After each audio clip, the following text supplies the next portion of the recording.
avispero a lo tonto, ¿no? Bueno, no es tanto de mi devoción, por ejemplo, Eduardo Ruiz Gili, pero se me vino a la mente algo que dijo la semana pasada en su programa que lleva mensaje directo Felipe Calderón. Ya les voy a decir por qué. Si me permites, don David, échalo. El ridículo y la ofensa a la inteligencia que desde ayer está cometiendo Felipe Calderón, la verdad. Por sus tweets, cree que su guerra contra el narco fue muy buena cuando lo único que dejó fue un bolón de muertos. Mi consejo a Felipe Calderón sería, cállate la boca. Y tal vez en lenguaje de los socios de su ex amigo García Luna, cierre el hocico. Y después de hacer ridículo allá en sus redes sociales, hoy hace el ridículo otra vez en una entrevista que le dio, muy buena entrevista, por cierto, a Ciro Gómez Leiva aquí en Fórmula. A ver, en sus tweets hace un reconocimiento muy limitado de sus errores. Dice, hubo ciertos errores en política de seguridad. Y es positivo, llamó a la unidad nacional, dijo que respeta el proceso judicial, pues no le queda de otra, ¿no? Digo, ya está en el bote de su ex cuate. Pero creo que notó una extraordinaria falta de autocrítica y cayó en la justificación excesiva. Había ya habido denuncias sobre corrupción en las fuerzas de seguridad cometidas, actos de corrupción cometidos en la lucha contra el narco, abusos contra la población. También era tan estrecha la comunicación entre el gobierno mexicano y el de Estados Unidos que es virtualmente imposible suponer que no le dijeron, oye, abusado con García Luna. Máxime que hay un reporte que dice que la DEA sabía, la Agencia Antinarcóticos de Estados Unidos, sabía mucho antes de que se fuera y se acabara el sexenio en 2012, de los posibles vínculos de García Luna con el narco. Y no quiere aceptar que durante su sexenio se duplicó el número de homicidios que él heredó de Fox. Claro, dice, y después de mí fueron tantos. Sí, pero con él se duplicaron. Al hablar y escribir como lo hace Calderón, demuestra que no cree que fue negligente en la supervisión de su equipo. Cree que su guerra contra el narco fue muy buena cuando lo único que dejó fue un bolón de muertos. Y yo digo, la historia no lo va a absolver a Felipe Calderón. Tal vez él ya no lo cree, porque lo veías muy echado para adelante hoy en la mañana, pero es su estilo. Las consecuencias de su gestión nos siguen afectando y van a seguir afectando a muchas generaciones de mexicanos. Mi consejo a Felipe Calderón sería, cállate la boca.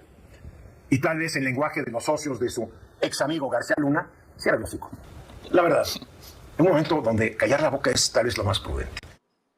Fíjate, insisto, no es santo de mi devoción, mi querido Molay, pero Eduardo Ruiz Gili, que yo creo que no podríamos ponerlo en un saco que diga 4T de ninguna manera, habla de estas consecuencias de la guerra contra el narcotráfico de Felipe Calderón en nuestros días, porque lo que han intentado con su narrativa los cercanos a Calderón, incluso el hijo de Calderón, la propia Margarita Zavala, eso ya fue hace mucho tiempo. Incluso recuerdo a Jorge Ramos, el gran Jorge Ramos, que en una mañanera con el presidente Andrés Manuel López Obrador dijo esa mamá, esa tontería que había sido hace mucho tiempo.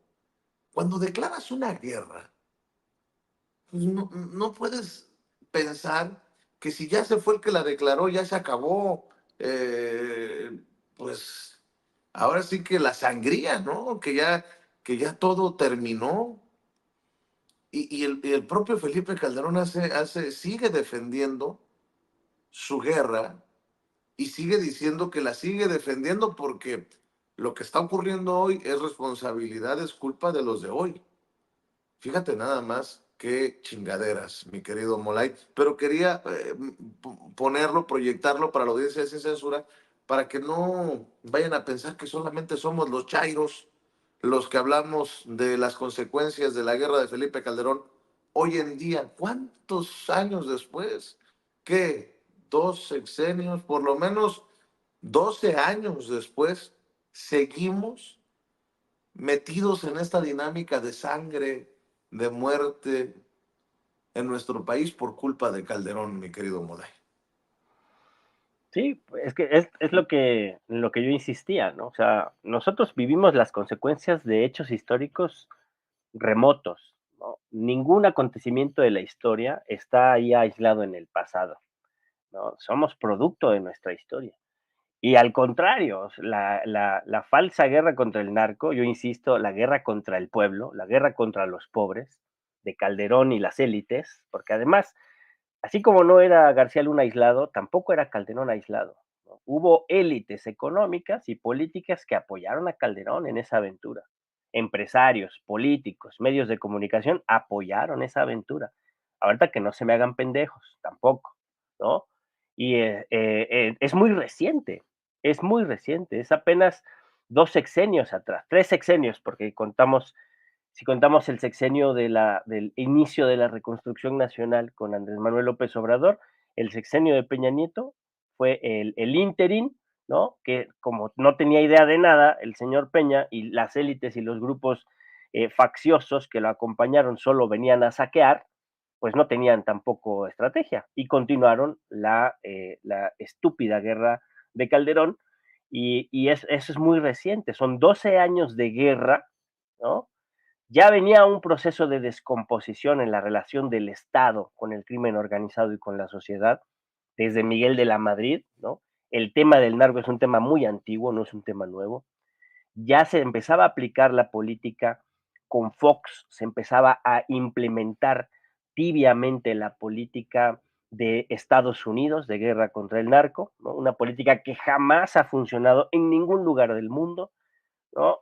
Pero que reditúa grandes ganancias, ¿no? Para las empresas de las armas y para los narcos grandes que están en Estados Unidos y que se benefician de que su empresa sea ilegal, ¿no? Así como Al Capone se beneficiaba de la ilegalidad del alcohol, pues estos cuates se benefician de la ilegalidad de las drogas. Bueno, se empieza a implementar esa política acá, pero es con la llegada de Calderón que necesita legitimar su gobierno fraudulento, ¿no? Él había hecho campaña diciendo que iba a ser el presidente del empleo y se inclina por la política norteamericana de desatar el demonio de la guerra, porque, insisto, es un gran negocio la guerra. En el modo de producción capitalista en el que vive nuestro mundo, la guerra es un gran negocio. Solo eso explica Ucrania, solo eso explica Gaza y eso explica la guerra del narco en México también. Bueno, pues entonces empiezan a aplicar eso de manera absolutamente irresponsable, de manera absolutamente, y, digamos, ilegítima, porque es un gobierno que no fue electo por el pueblo el que viene y empieza a aplicar esa política de sangría y empieza a asesinar gente pobre, ¿no? Esa política se aplicó, digamos, con anabólicos en Filipinas también, con el gobierno de Rodrigo Duterte, ¿no? Terrible, así. Es una política que mata pobres. Y aquí se aplica. Se desata el demonio de la guerra y es la fecha en que formalmente, en términos formales, desde el inicio del gobierno de Andrés Manuel López Obrador, se hace otra política. Desde el Estado se inicia otra estrategia, ¿no? Que ya va para su segunda etapa, que ya tiene resultados. No se puede cerrar los ojos ante los resultados que ya tiene la estrategia, pero la dinámica, las tendencias, las inercias y las fuerzas desatadas por la guerra, que son fuerzas económicas, que son fuerzas políticas, que son fuerzas vinculadas al crimen organizado y a los poderes fácticos y vinculadas a la economía capitalista, pues eso no lo vas a detener solo desde el Estado y del gobierno. Eso depende de una serie de transiciones económicas y sociales de largo plazo, que son las causas que empujan a un pueblo a buscar alternativas en el mercado negro o en el crimen organizado. Esas son las causas que hay que combatir. Y son causas estructurales, ¿no? Son causas de pobreza extrema, ¿no? De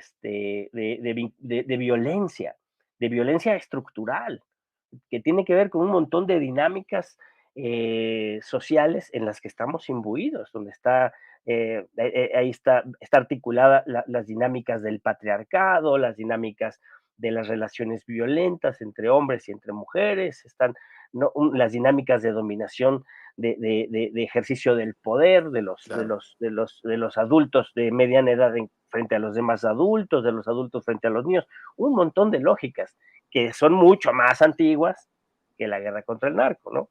Entonces, Fíjate, por ejemplo, el asesinato del padre Marcelo, perdón, el asesinato del padre Marcelo es un hecho concreto, específico, que puedes tú atrapar al asesino, pero si atrapas al autor intelectual, verás que está vinculado a una red mafiosa que está vinculada a su vez a otra red mafiosa de políticos, de empresarios, de mineros, ¿no? Que tienen ya varios años vinculados con los caciques, vinculados con los finqueros, que también se vinculan con los refresqueros, con los mineros, y es toda una estructuración. Y luego vas a ver los apellidos de familias que tienen allí desde la colonia. Pues fíjate que